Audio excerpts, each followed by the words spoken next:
This is Audible. Homicidal Instinct, Guns and Boys Book 3. Written by K. A. Merrican. Narrated by Nathan Kelly. Chapter 1. Seth. The Monsoon Cat in Williamsburg was the last place Seth would imagine fake passports being made. The coffee shop was swarming with bearded guys in plaid shirts and girls sprinkled with piercings. Clean, crisp interior design mixed with Indian-inspired wallpaper in orange and pink. Bhajis and jalebi were served with a curious curry latte. Still, Seth wasn't that curious. Even though the place was packed, he still felt he stood out like a sore thumb in the nondescript blue hoodie he had borrowed from Peter's boyfriend. When some random guy bumped into him, Seth tensed up so badly he almost pulled out a gun.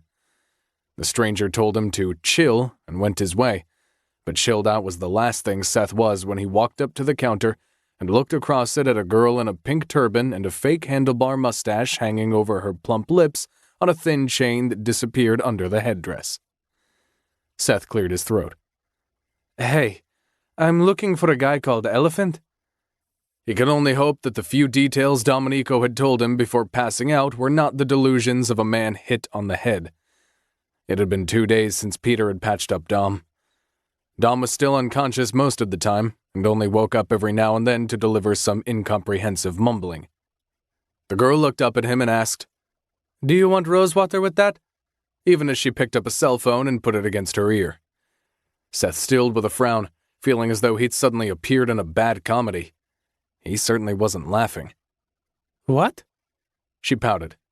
"Oh, you're one of those guys," she said before saying something in a language Seth didn't know. The person who spoke to her must have consented to Seth passing through, as she showed him a door hidden behind a cascade of beaded strings. "Go straight, then down to the basement, second door to the left." Seth gave her a nod, since he couldn't manage a smile, and went into the depths of the Monsoon Cat through the shimmering pink beads. He needed this to be the right place, or they would be stuck. Sure, there was a long way to go till they'd reach Mexico, but he didn't know any other places where one could order a fake passport. If Dom didn't get his shit together soon, Seth would have to transport him unconscious, since it was getting far too dangerous to stay at Peter's, so close to where the shooting had gone down. The police had already visited the apartment, but cops were still asking questions, and it was only a matter of time until they found someone who noticed 2 men emerge from the sewer, then climb up the fire escape. He was wondering whether their names were already known to the authorities. The moment he passed the door to the back rooms, the jolly Bollywood music died down completely, as if the undoubtedly soundproof door separated 2 worlds that never met in the open. His nose picked up on a mixture of smells as sharply different from those in the cafe as the difference in music between the 2 spaces. Spicy, sweet umami versus concrete, tobacco, and sweat. He closed his eyes for a second and exhaled, looking up only to see an old Indian man looking at him from one of the open doors. With a pale light shining behind his back, he was playing with a Zippo without sparing Seth a single word. Seth put his hands in his pockets and gave the man a short nod before carrying on along the bare-walled corridor. A slim black cat followed him out of another door and meowed, giving Seth the creeps. Heading down the concrete stairs felt like descending into another world altogether, a dark and insidious one that he was trying to escape in the first place. But there was something odd at the bottom of the stairs. At first he thought the passage was blocked, and the girl at the counter had made a fool out of him. But there was light coming through. Seth descended toward a metal gate that covered the passage, with only a small door that was opened halfway. There were vines climbing up the thick bars of steel, and they grew from elongated pots placed on the other side of the fence.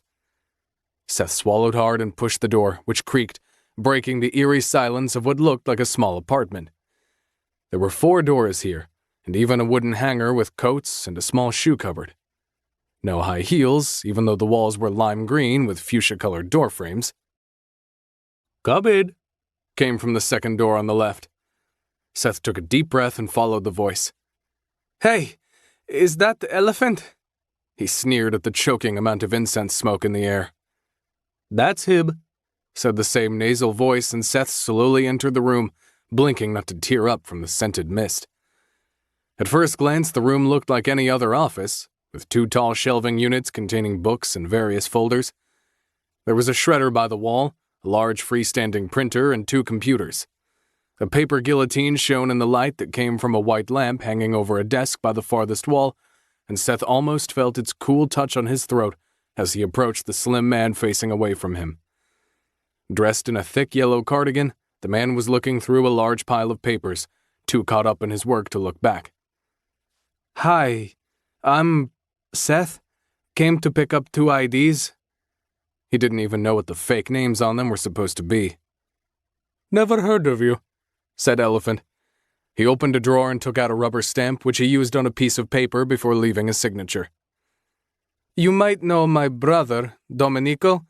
Long black hair, kinda obnoxious." Seth laughed nervously, hoping to establish a connection. The man turned around in his office chair, and for a moment Seth was rendered speechless. Elephant's face seemed young and relatively handsome, until it hit Seth that the one thing it lacked was a nose. The dimmed light betrayed the arch of what used to be the bridge of the man's nose, only it stopped all too soon, on a bone pressing on the skin from the inside. The structures below formed an oddly flat triangle with 2 oval holes at the center, making Elephant look like an alien being, or an Indian Voldemort.